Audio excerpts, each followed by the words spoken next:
I can tell you right now that the creative finance cheat sheet will save you hundreds of thousands of dollars if you actually apply it in your business. Hey guys, welcome to another video of me going through the creative finance cheat sheet.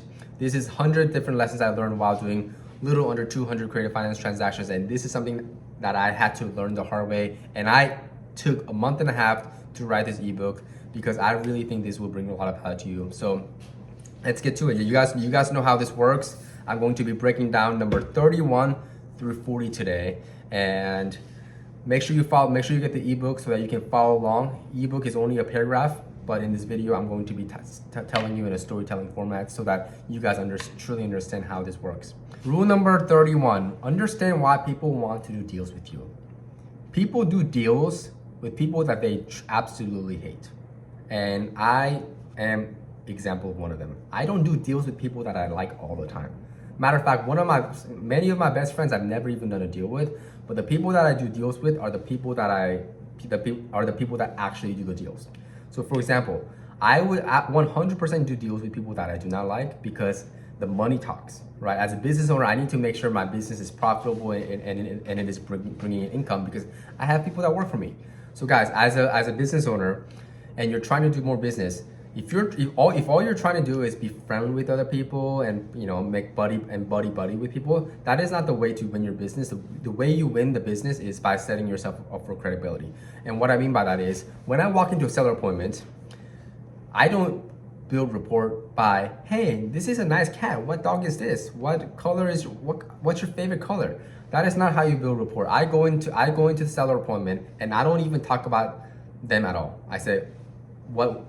Actually, no, that is not true. I do talk about them from time to time. But I go in there and I say, what can I do to help you in the situation that you're in? You have no equity in your house? Okay, here are some of the options that you have in front of you. And as I'm being more professional in my business, that is the way I build rapport. And because I set the rapport by building credibility, I have most of the sellers, they want to do the business with me because they trust me that I can perform. All right, so this is a quick one, not too hard. Number 32, intentionality wins. Guys, I've been doing meetup in Phoenix for the last year and a half until I got kicked out of my office. But here's a big mistake that I learned is I did not have any intention when it came to the meetup. I literally just had a meetup and people would come to it and that was it.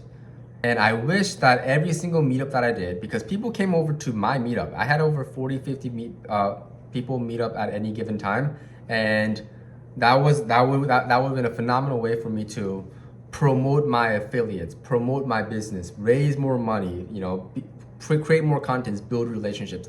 I did none of that. And what I got out of a 1.5 years of doing meetup was I just bought one deal from one person that came from the meetup. And if there's one mistake that I'll go back was to be more intentional about everything that I do. If I'm going into somebody else's meetup, I want to walk through that threshold of that door and say, you know what? As I walk back outside of that threshold of that door, I want to walk away with 3 different resources.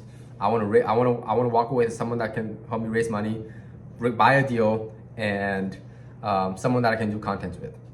Every single person I meet at meetup, I need to go with intention, and I did not do that for a really long time. And I wish if I went in with every intention, I would have made significantly more money. Number 33, punctuality shows character. I am one of those people that if I say I'll get back to you at 7:30 p.m., I will get back to you at 7:30 p.m.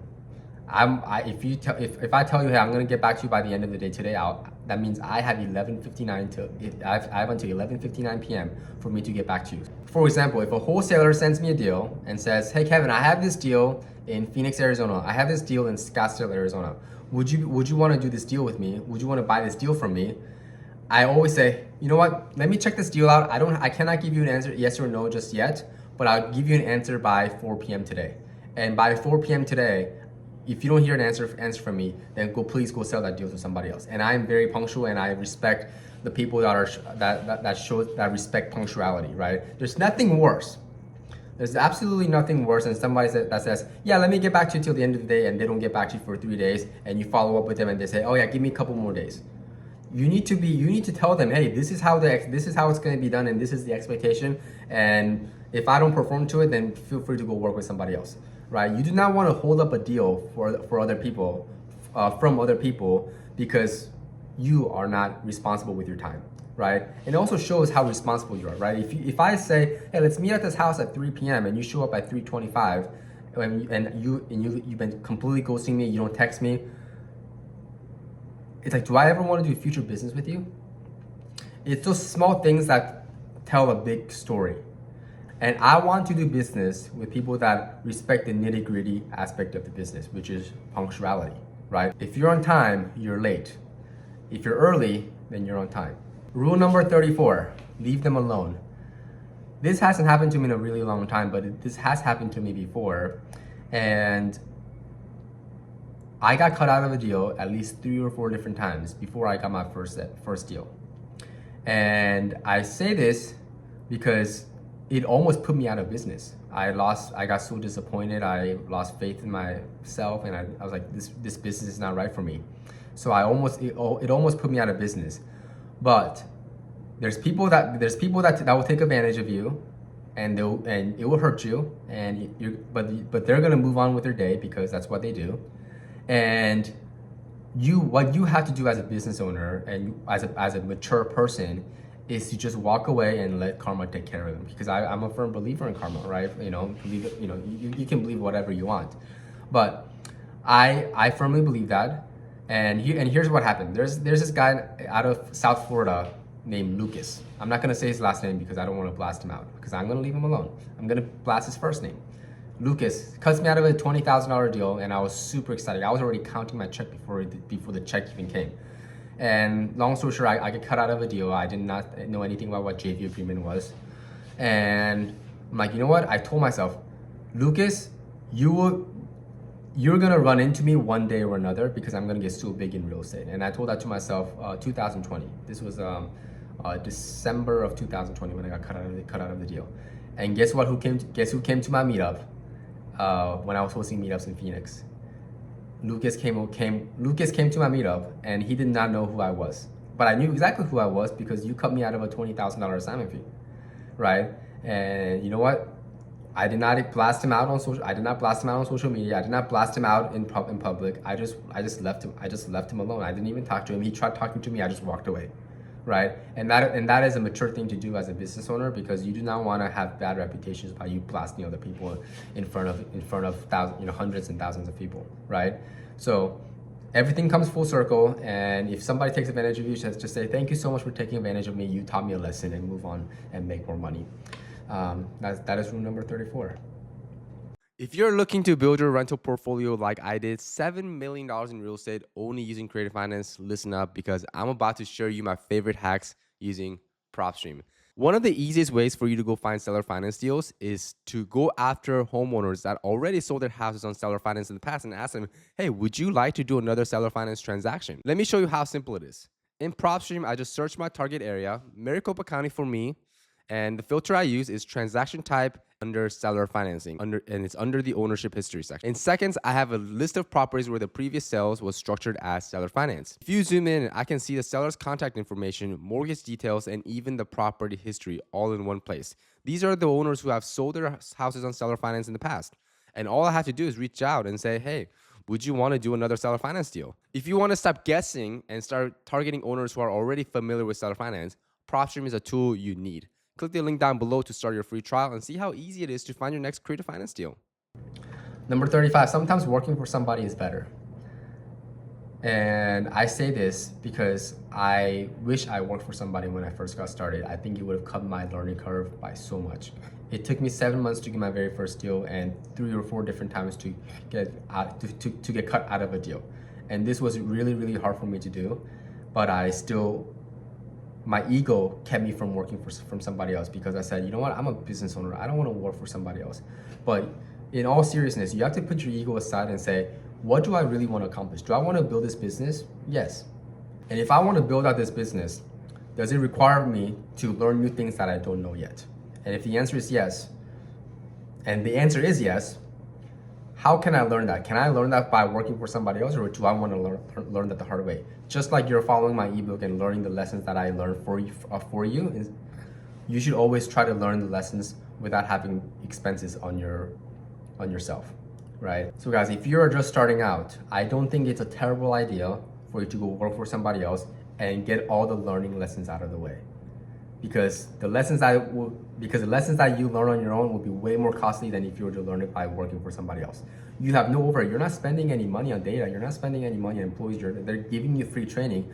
What is there to lose? There's literally nothing to lose by working for somebody else and getting 10 to 15% of the deal.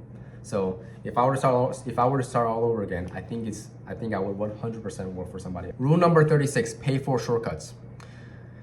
I pay for handful of mentorships, handful of masterminds, and handful of one-on-ones, books, and some even podcasts, right?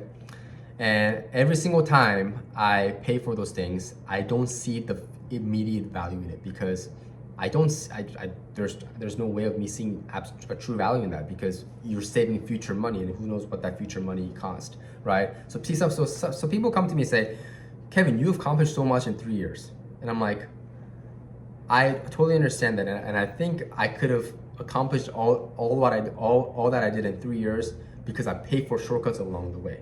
So guys, if you're just starting out in your business and you're trying to build out this business, yes, you can learn everything on your own by watching YouTube videos and things like that. But at the end of the day, if you want to fast track your success, you need to pay for shortcuts, which is the reason why I spend $30,000 a year to be an owners club every single year. And have I seen immediate dollar amount from it? Not necessarily just yet, but I will see a dollar amount on the time that I shave by not having to learn the things the hard way. So, and by the way, if you guys want to book a call with me, link down in the description box below.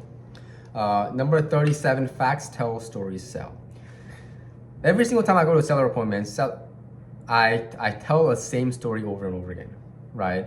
And the reason why I say that, the reason why I tell stories is because facts tell and stories sell. So if I want to sell the seller on selling their house to me, I need to do that in a storytelling format, which is the reason why for the last 3-4 videos, I've been telling you guys, get the ebook. It's free. Get the ebook and follow along with me, and so that I can tell you in a storytelling format. Because if you just read the ebook, you're not going to remember. If you watch this video and read the ebook with me, you will be able to retain a lot more information, thus saving you a lot of time. So guys, when you're on a seller appointment, if you're telling a story to somebody, make sure you work on your storytelling, because if you're just straight out like telling facts all the time, you're not going to remember this. Just the way if I were to just read off the ebook right now and not tell you a story about it, you're not going to remember it, right? It's like me saying, pay for shortcuts, guys. Pay for shortcuts. It's going to be amazing. All right, rule number 37, right? I tell you a story about how shortcuts have saved me time and shaved off, learning curve in my career. So 37, facts tell, stories sell. Rule number 38, you told me only once. And there was one time where I had a pretty sizable sales team. I think I had about 8 or 10 people that was making calls for me. Every single time I felt like I was repeating myself over and over and over again. And I'm like, are you stupid? Like, how many times you work for me? How many more times as your boss, right? As your leader, do I have to explain the same concept to you over and over and over again? And this is when I came to realize that if you haven't said it 7 times, you haven't said it once.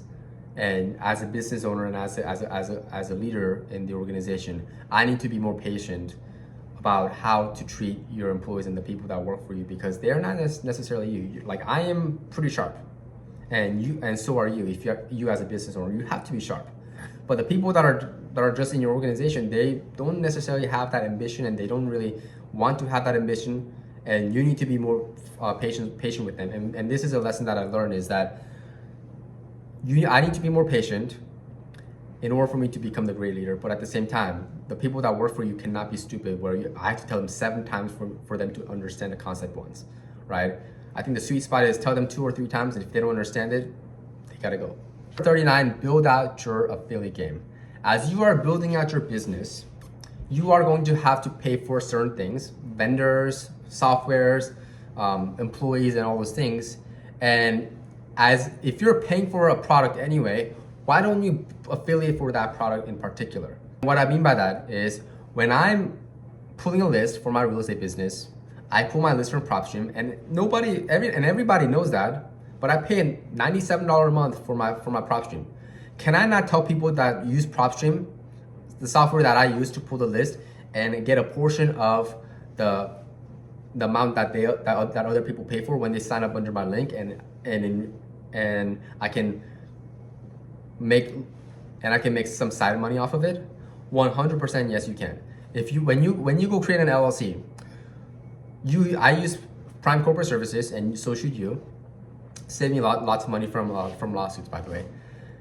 Use Prime Corporate Services, and I can affiliate for that Prime Corporate Services, and whoever signs up under your link can you can get a fraction of the money that they pay for, right? So this is the affiliate game. And then even like Button Leads and Top Integrator, these are the CRMs that I use. And if people sign up under your link, you get a small fraction of it. This is some supplemental income that you can add to your business as you are building out your business, so that you're not coming out of pocket every single time you use a software. So the softwares that I use, PropStream is one of them. PCS, Prime Corporate Services to set up your LLC, is one of them. Button Leads and Top Integrator is one of them, is a CRM that I use. And obviously Sub2 and Gator. If you guys join Sub2 and Gator under my account, then I also get a little bit of money from that. But everybody should be building out their affiliate game at the end of the day. Last but certainly not least is number 40, is understanding personality types. Because I've talked to thousands of people, literally probably 2,500 people, 2,500 conversations that I had in my entire life. And I understand some people want to be communicated a certain way. And this only comes from experience, right? So the way I'll talk to an Asian person is very different than the way I'll talk to a white person versus a black person versus a Hispanic person, because ethnicity, people from different ethnicity have a different personality type, and each person needs to be communicated a certain way. So if I go into a seller appointment and I see an Asian lady, I realize that I need to be more formal, right?